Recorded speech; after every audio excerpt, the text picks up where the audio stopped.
Here we go, back again with another video, and yes, fresh from yesterday's 0-0 draw point down at this Swansea.com stadium against 10 men for 70 minutes, 60 minutes, 60, 70 minutes, whatever it was. We move on now to Birmingham without a centre-back. Yes, Danny Ballard, one of our best players of the season, picked up his 5th yellow card yesterday and will miss the game at home to Birmingham. And Luke O'Nien, the captain, yes, who will be captain moving into the game against Birmingham, has also picked up his 5th yellow card. Now, a lot of people do not like Luke O'Nien, their centre-back. He's not a centre-back as such. He's a makeshift centre-back, square peg and round hole. But he's had an okay season. He does make a lot of mistakes. But with us getting rid of Danny Bart, and obviously Bailey Wright in the end of the season, we are left with a lot of youngsters who have come in who are not proven at this level and seem to be struggling to prove themselves at the under-23 level as well. But is it time for them to step up to the plate and to put them in at the deep end and really give them a go? Now, will Tony Mowbray on Saturday against Birmingham start the lineup as such? Straight swap. Danny Ballard out, Triantos in, Luke O'Nien out, and Seat in. Will that be the case, or will Tony Mowbray go for a makeshift defence? Now, a lot of people out there, also saying we like to do things the hard way. We don't like to put square pegs in square holes. We like to go for square pegs in round holes. Seems to be the Sunderland way forward. Now, will Tony Mowbray pick the 2 centre-backs, or will he go for a makeshift defence? Now, what do you think? What would you rather happen? I'm disappointed we've lost 2. Luke O'Nien yesterday, a lot of people say maybe he should be replaced with somebody now because he's a bit of a liability at times. And I kind of see where Tony Mowbray is coming in the interview, saying that a lot of teams do have players who pull players down and don't get penalties given in games. But yesterday it was a blatant penalty. It wasn't even a challenge. We weren't even under any pressure in that position. Luke O'Nien got hold of his man and chucked him to the floor. What else can you expect? It's not rugby. It's not American football. It is football here in England. You can't manhandle players in that kind of vein. And also there's Luke O'Nien, just drags his man to the ground, penalty all day long. And why would Luke O'Nien take that free kick? So, end of the day, yes, that seems to be the way forward. Luke O'Nien, he's not really a defending-minded player. He does a good job, mind, don't get me wrong. I'm not going to slag the lad off. I'm not going to stand here, sit here actually and slag the lad off. He's had a decent, okay season. And he's a good makeshift player. He's a good utility player. But we do need to bring in some centre-backs.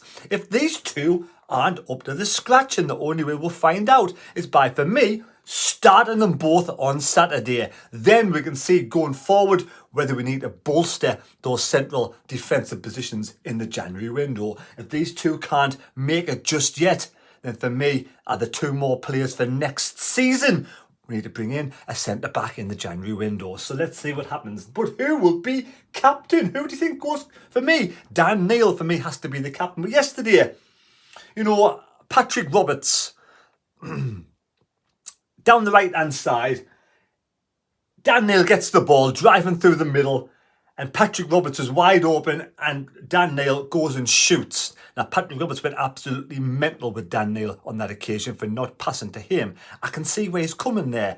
But the next opportunity, Dan Neil passed to Patrick Roberts in exactly the identical situation, clean through. He could have been 1-on-1 with the keeper, but what did Patrick Roberts do? He passed it back to Dan Neil, who was marked by 3 players in a poor position. Why didn't Patrick Roberts just go straight for goal and put his laces through the ball? You don't shoot, you don't score. That, for me, was a perfect opportunity for Patrick Roberts. He makes it hard for himself sometimes, does the hard options. That was a straightforward, direct on goal, 1-1 with the keeper, edge of the penalty box, get in the box and shoot, put your laces through. But no, he passed it straight back to Dan Neil, who was marked heavily. So how could he didn't really have the right to go mental with Dan Neil, when he was free that time, because the time after, he absolutely cocked it up. So for me, Dan Neil needs to stand up now and put his stamp on the captaincy and become captain. I think it's time for Dan Neil to be. I think he can make a captain. I really do. I think he's our best player overall this season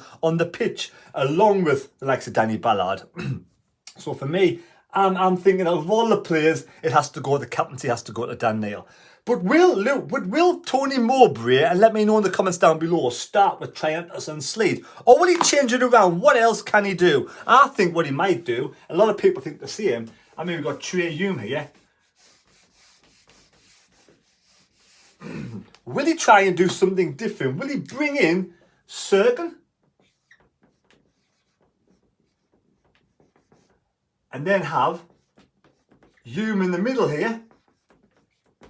But then who do we put it right back? Again, it's going to be another square peg in a round hole. Would you move Huggins?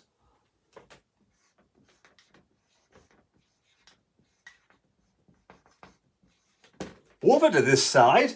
And I haven't seen this lad on the pitch yet.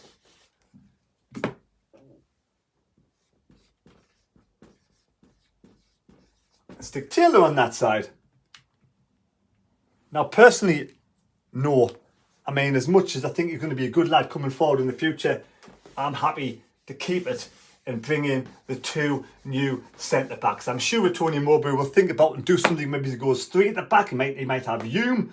He might have, bring one of the lads in like Sleet and have Serkin, and then have Huggins and whatever else is the wing-backs. But personally, I don't see why we should be putting square pegs in round holes. I think we should keep it the way it is. You got Hume and we got Huggins, who are both been playing okay. And then, like I said before, we put Triantus and Sleet, and just give them a go. Let's see what they're made of. It's a perfect opportunity now to give the young lads a chance. They've been in the under-23, played a few games, so now it's the opportunity in the championship. The lad plays for Australia and did well last season. And Sleet's come from the Dutch league. Let's just give it a go. I mean, what else can we do? Let me know in the comments down below. What would you rather do? Now we have got no centre-backs, no first-choice centre-backs now in the team. And even when they are first choice, a lot of people saying Luke O'Nien shouldn't be a centre-back. That means we need to bring in some more strength and depth. We should have kept Danny Batth. We know we should have kept Danny Batth. I'm disappointed with yesterday's result. I am. At the end of the day, credit where credit's due. Swansea defended for their lives. We couldn't break them down. We huffed and puffed. We tried our best. Opportunities. For me, Rushin looks the best of the 3 forwards that we have. And, yesterday, if he didn't fall over another time, he could have scored. I think he deserves another couple of opportunities. I think we need to persist with Rushin.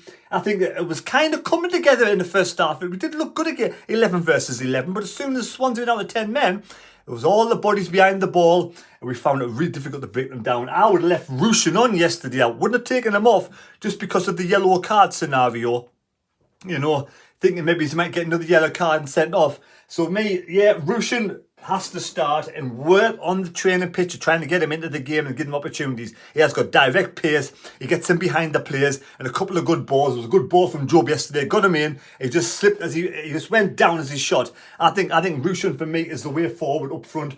But if they don't work between now and December, between now and January, we do have to go into the transfer window and buy some players. We will probably need, if these don't make the cut, another centre-back, a proper quality centre-back. Even if we're going to have to go out and buy somebody between the ages of 20 and 25 from the Championship, we have to spend money. We should have kept Danny Batth, to be honest. That was the ideal player to keep just for these scenarios when we lose centre-backs. The foresight, for me, has not been good enough. And then also a striker, if it doesn't work out with the likes of Rushin, hopefully it will, and Burstow. For me, let Burstow go back, get somebody else. I mean, that's just my opinion again. Let me know your thoughts down below. Do we need to go and buy a proper striker? I mean, let's face it, we should have had one in by now. The size of Sunderland, we have no God-given right to be in the Premier League. I know we've got no God-given right to be in the Premier League, but with the size of the crowd and the fan base, obviously the fan base, we should be able to bring in some better quality players, at least experience. I understand the youngsters coming in, but at some point you need some experience, because at this moment in time, we've got a young kid, Patterson. He's young. Ekwar's a kid. Roberts is probably the oldest head there. Roberts about 27, 28. We've got 18-year-old, another kid. So every single player in that pitch, bar Roberts, is under the age of probably 25. Rushin 24. Very, very young squad. Very, very young team. Ekwar, for me, I think he's one of the players that does look You know, I think yesterday was fantastic for me, Ekwa. I mean, that he was turning on the ball, he was bringing players in to foul them, and he just looked strong, solid. It looked like a perfect sort of, you know, perfect sort of centre midfielder who defends and lets likes of Dan Neil and Job go forward, and yet he's getting forward, having shots as well. For me, Ekwa going forward looks like the main player in midfield, absolute beast, along with Dan Neil, and the way he controlled the game at times in the midfield. And he's still going to try to find his feet. You know, remember, this is his first full season in the Championship, still the youngster himself, but he does look older than his age, and he's a strong lad. So there we go. So I'm hoping, I feel a big time's coming for Ekwa and Neil. Like I say, the rest of them, we just hope they can come together. And a big shout out to Patterson yesterday for the penalty save. Absolutely fantastic. So there we go. One person got the correct score yesterday of 0-0. Just a one person for 0-0. I think it was Christopher Lee. So he goes into the hat. One more game to go. I'll do a preview later on in the week against Birmingham, where you can leave your score prediction and a goal scorer. If you pick 0-0, no goal scorer, it just goes directly straight in the hat, and one person used the brain and worked it out. Like I said, I'm disappointed. You know, we were in 8th place, one win, and we're back in the top 6. But you know, when we lose players like the Danny Ballard in central defence, and you know, and likes the Luke 09, even though Luke 09 is not a proper central defender, he may still be the better of the three. He probably, I mean, it could be better. It could be better than Triumphs and Sleet. So we'll watch this space. But for me, I would give the two lads a chance on Saturday. We've got nothing to lose apart from 3 points. Jack Clark does really well with the free kick, hits the crossbar, good opportunity, good chance. Jack Clark played well yesterday. And also there's Luke 09, just drags his man to the ground, penalty all day long. And why would Luke 09 take that free kick? Yesterday, we didn't look like conceding apart from the penalty. The penalty opportunity they had was our own downfall. Luke 09's own stupidity, you know, in that situation. Normally, yeah, I think 9 times out of 10, he does a good job. Luke 09, I think he's a fantastic human being. Loves Sunderland through and through. Mr. Sunderland, as they call him. But sometimes, you know, as you get better and you want to climb that table, maybe you need to have a proper centre-back in a centre-back position. Maybe Luke 09 can move further up the park. But, you know, I can see where he wears his heart on his sleeve, and we all make mistakes, but that was really silly from Luke 09 to give away a penalty. But luckily Patterson saved his blushes and saved the day, and we move on to the next game. We didn't look like letting a goal in apart from that. At that occasion, we dominated the game. Even 11 versus 11, we dominated the game. We just couldn't break down a really stubborn, resilient, hard-working, grafting Swansea 10 players who put everybody behind the line. And you know, you got to give credit where credit's due. They give everything. They sort of stood up, and they were counted on that day when one of their players got sent off for 2 yellow cards, bringing down Ekwa. So, you know, sometimes you just got to say, yes, they played out of their skin. So I hope you've enjoyed the video. If you've enjoyed the video, please subscribe to the channel. If you're new, please give us a thumbs up, and we move on to Birmingham next week. And if we go and beat Wayne Rooney's Birmingham next week, then yesterday's draw against 10 men won't feel too bad. Right, enjoy the rest of your weekend. What's left of it. Take care. God bless me. God go with you. And we see you next time on The Mad Mistake. Goodbye.